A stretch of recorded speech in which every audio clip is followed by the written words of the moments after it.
When Donald Trump says he's not going to weaponize the Department of Justice, just translate that into he is going to weaponize the Department of Justice.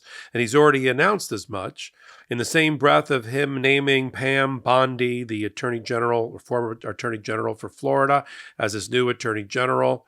He's also announced that he's going to go after and use the Department of Justice to go after those prosecutors that worked for Jack Smith on the teams that led to the indictments of Donald Trump and the prosecution of Donald Trump at Mar-a-Lago and the D.C. election interference case, which means the following.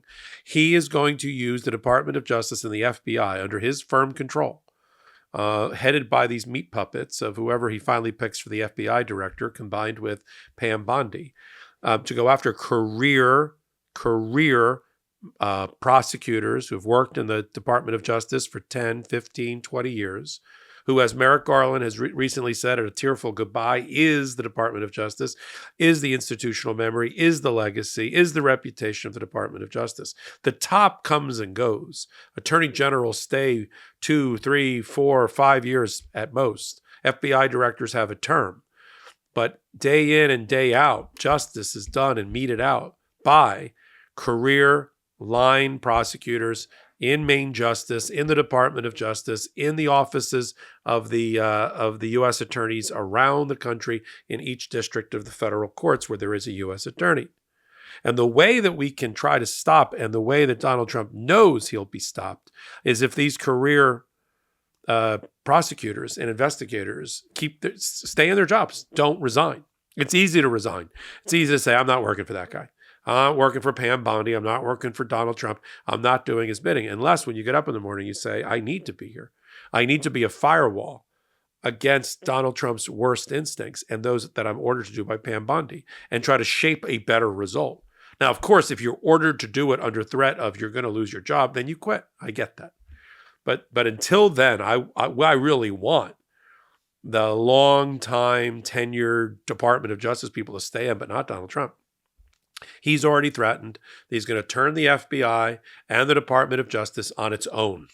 They're going to go after those people that were hired by and worked with or for the special counsel's office, properly appointed through congressional acts and through the Attorney General at the time, Merrick Garland. Just to show you, that is the weaponization. So now it's not just Jack Smith who's announced, obviously much to Donald Trump's consternation, that he's going to finish his task, wrap up his indictments, dismiss the indictments, and issue his final report as a special prosecutor, special counsel to Merrick Garland well before, I believe, January 3rd and the new Congress comes in. And then it's up to Merrick Garland before the 20th of January to release it to the public. And I've said it before, but I'll say it again because I just sometimes can't trust the instincts and the judgment of Merrick Garland, and that's putting it mildly. Release the report. Jack Smith, finish your report. Finish and file your reports. And as you've said before in the past, Merrick Garland, and I don't want to hear about the fact that all things have changed now, that Donald Trump's got elected president. Now, I'm not going to release it to the public. I'll let the new Department of Justice do that. You see who the new Department of Justice is going to be headed by. Lackeys and sycophants and bootlickers for Donald Trump and all his private criminal counsel. It's not a Department of Justice at the top anymore. It's Donald Trump's private criminal defense firm. Now prosecutors. Doing his job to go after what he perceives to be his political enemies. Kash Patel is going to have probably the number 2 job in the FBI, has said it out loud on the campaign trail. He said it on the lead up to the Madison Square Garden rally. We're going to use the FBI to go after the media. Why do you think Joe Scarborough and Mika Brzezinski went down and kissed the ring and what other body parts down at Mar-a-Lago recently to try to reset their relationship? Now, I know that Morning Joe and his wife had Donald Trump on a lot in 2016. I think they were a big enabler of Donald Trump. They helped normalize and sane wash Donald Trump the first time around. In fact, I have friends that regularly watched Morning Joe, and they said things like, well, yeah, Joe and Mika were big supporters of Donald Trump in the past. You know, I'm sure those two will say, well, we weren't exactly that, but that's how people remember it. So I wasn't shocked when I heard they're trying to reset the relationship. Or the Washington Post, who lost 300,000 subscribers because they refused to make an endorsement because Jeff Bezos, even though his masthead says democracy dies in the dark, worries about his neighbors in Indian Creek, Florida, who are Ivanka, and the kids play together and they go out together, right? And they've got business together, and Bezos has government contracts through Amazon for cloud computing and other things with the federal government that he wants to see continue. All right. But they're trying to reset. LA Times, half the newsroom walked out when the owner, the billionaire owner, was like, yeah, we're not going to take a position this year on this thing in case it goes south and Donald Trump gets reelected. So while they're all trying to find their equilibrium, of course, Legal AF, Midas Touch, didn't have to find its equilibrium because its moral center was always there, and its Polestar was always there. But look, for right now, what has to happen is there has to be a public outcry about going after these people. And these people, if they are prosecuted by their own new prosecutors, either have to quit in protest. I mean, I could see mass exodus. That's what Donald Trump wants. Donald Trump wants this threat of a public guillotine, chopping off the heads of people that worked for Jack Smith, and that they're going to do a mole hunt, and take out everybody that was disloyal to Donald Trump, that they're going to quit en masse, and then he'll replace those people. So the first thing you do is an interim effect, right? If you're Donald Trump, you compel obedience through fear. Leave now. And then if they don't do it, then you take them out for public execution. I mean, that's where Donald Trump is heading with all this. It's not my words. I'm just repeating what Donald Trump has said. He just recently said, I am going after with my Department of Justice those that were in the Justice Department that went after me. I can't put it any more simply than he put it. And he's going to use the FBI the same exact way. So not just leadership at the top, kind of changing the sheets. He's changing the entire room. Yeah. And the structure and the plumbing, right? All of the infrastructure he wants from top to bottom. That's the big difference between Donald Trump 1.0 and T2, Terminator 2. Terminator 2 wants to come in, reshape the entire federal judiciary top to bottom, reshape top to bottom agencies and departments, and get rid of civil servants, and use the powers of the presidency and Congress in his back pocket to do it. And so when you hear Pam Bondi, a lapdog for Donald Trump, is going to be basically his personal attorney general, believe it. We got to call it out. I think the Department of Justice people need to stay in place. Make Donald Trump fire you. Now the threat that they're going to be prosecuted, I get it. It's tough to sit in your chair when you could be investigated or prosecuted. I mean, the running rumor about some of the corporate media, which I won't mention by name, is that they're looking to make up and make nice with Donald Trump because they don't want to be investigated, prosecuted, or convicted for who knows what. I don't know. But they believe they're going to be jailed for exercising their First Amendment right and freedom of the press. Just shows you how scary it is. But that's, again, compelled obedience through fear. And that is the hallmark of fascism and totalitarianism. We already have the sane washing going on, right? The New York Times, including David Brooks, their resident Republican, is saying things like, it wasn't really fascism that Donald Trump was all about. It was chaos. He was sowing chaos. He wasn't sowing fascism, right? That's what we're talking about now. Jan 6 wasn't an insurrection or trying to burn down the cradle of our democracy. It was a White House tour. It was a tour of the Capitol that got out of control. That's where we're at now. We just had reporting by a major news outlet about Nazis marching down a major American street. And the reporter and the editor actually had the temerity to say that they couldn't tell which side it was on, right or left. Is that where we're at now? We're back to Charlottesville, right? When the white supremacists and the white nationalists, the Christian nationalists were marching and they killed that poor paralegal, and they were marching in the street chanting phrases from Nazi Germany. They will not replace us. Our blood, our sweat, our soil. There's good people on both sides. Right. Like there were good people on both sides of the Holocaust, I assume. This is the problem that we need to call out.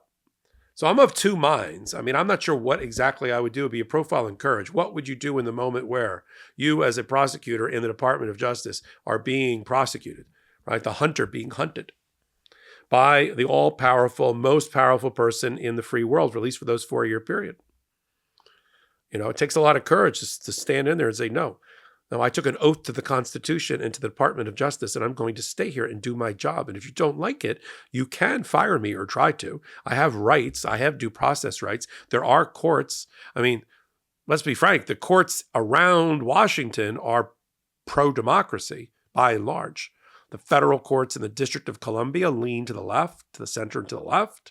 That's where those suits will be brought up by and large. I mean, you're going to see mass resignations of all the U.S. attorneys in all the different offices to be replaced by Donald Trump. That's happening. That happens in every administration. It's going to happen now. And anybody that tries to hang on is going to get fired or publicly flogged. So we will see that, a complete change at the top. But this is more pernicious. This is threatening people, their livelihoods, and their liberty for doing their job. You may not like the outcome. You might have been the target of it. But you have to respect the process. They were just doing their job. And let me remind Donald Trump and the minions and the MAGA for a minute. Jack Smith didn't indict Donald Trump. Donald Trump was indicted 5 times.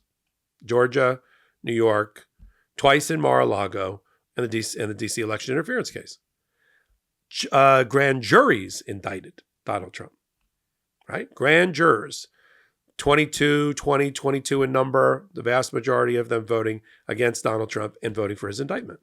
Just like they indicted everybody else in Georgia, in the Georgia interference case, in Arizona right now, and in other cases. Grand juries indict, not prosecutors. Sure, prosecutors can bring the indictment. They exercise prosecutorial discretion. But to say that Jack Smith prosecuted a case is really a infantile way and sophomoric way to describe the events of our criminal justice system and our public justice system. They were just doing their job. I don't mean that in that crass way, that like they were just following orders. I just mean they were doing their job. They were paid to do. You may not like it. Sorry that you were the subject of it. I'm sorry that you committed so many crimes that needed to have you brought to justice. I never understood what MAGA thinks. Just look the other way on all these things.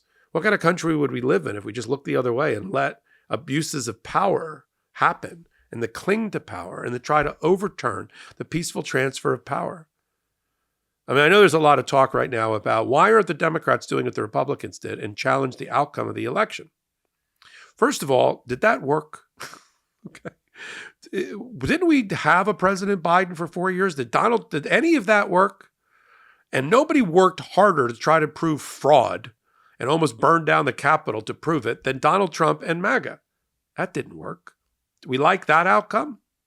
And now to have people running around on YouTube and otherwise talking about satellites that, when they're not creating hurricanes, are flipping votes from Kamala Harris to Donald Trump, or that there's pervasive, pernicious voter fraud enough to overcome the popular vote advantage for Donald Trump, which was, pretty hefty. Wasn't Joe Biden hefty, but it was like 5.5 million in the popular vote, and the electoral college vote of 300 and change, and winning all the battleground states. The argument that there was some sort of voter fraud that created that is a complete lie. I don't know how to put it any better. It's a complete lie. Were there things that go to voter suppression that kept people home and made them not vote? Sure. Were the Russians and trolls involved with that, and the Iranians and the Chinese? Absolutely. The more that they pitted Americans at each other's throats, the more that MAGA adopted the talking points of Russians, better than the Russians could have done. It dampened and tamped down the enthusiasm for the Democratic Party, its ideals, its policies, and for Kamala Harris in particular. Absolutely. Bomb threats and things that kept people home, didn't want them to wait in line, didn't want them to early vote. Yes, it had an impact, right? And it was wrong. But we can't rerun the election. And we can't, and that's not voter fraud in that way. And so what we're watching is a peaceful transfer of power, because that's what you're supposed to do when you're on the losing end of an election. You know, we'll spend the next 2 years, 4 years, 8 years, 10 years walking through why the Democratic Party didn't resonate enough to have enthusiastic people come out and vote for them, and where did all the vote? How did Kamala Harris get 7 million less votes of Joe Biden's than before? We can all sit here and speculate as to why that happened, but to blame it on satellites or to blame it on other things is just kind of silly and a waste of time. And we need to focus now on the midterms and on crushing Donald Trump as he and when he does things like I'm talking about that are abnormal and abuses of power, we call him out right here on Legal AF and on the Midas Touch Network. I'm Michael Popok. I'm glad you're here. Come join us about every 2 hours. We have a new video hot take analysis up here on Legal AF, the YouTube channel, and then, of course, on our podcast, Legal AF, the podcast. So until my next contribution, I'm Michael Popok, and I am reporting. In collaboration with the Midas Touch Network, we just launched the Legal AF YouTube channel. Help us build this pro-democracy channel where I'll be curating the top stories, the intersection of law and politics. Go to YouTube now and free subscribe at Legal AF MTN. That's at Legal AF MTN.